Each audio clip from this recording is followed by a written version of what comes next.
2 நாளா எனக்கு திடீர்னு வந்து பார்த்தீங்கன்னா, இந்த புளிச்சக்கீரை மேல எனக்கு ஒரு ஆசை வந்துருச்சு. கிராமத்துல தான் அது மேக்ஸிமம் அதிகமா கிடைக்கும். ஆனா, இப்ப அடிக்கிற வெயில்ல எங்க பார்த்தாலும் தேடி தேடி பார்த்தேன். எங்கேயுமே கீரை கிடைக்கவே இல்ல.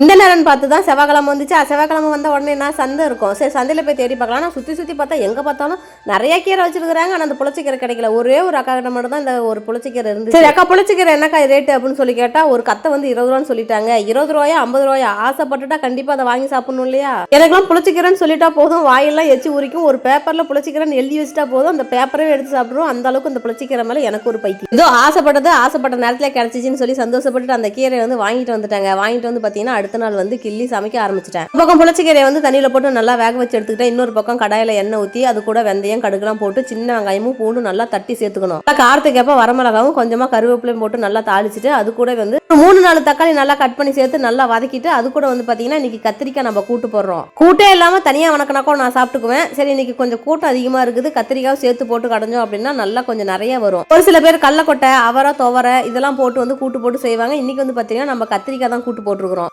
கத்திரிக்காய் போட்டு நல்லா உப்பு தேவையான அளவுக்கு போட்டு நல்லா வதக்கிட்டு அதுக்கப்புறம் வேக வச்சு வடிச்சு எடுத்து வச்ச புளிச்சக்கீரை இதில் போட்டு கொஞ்சமாக உப்பு போட்டு நல்லா கடன்னு கடையணுங்க.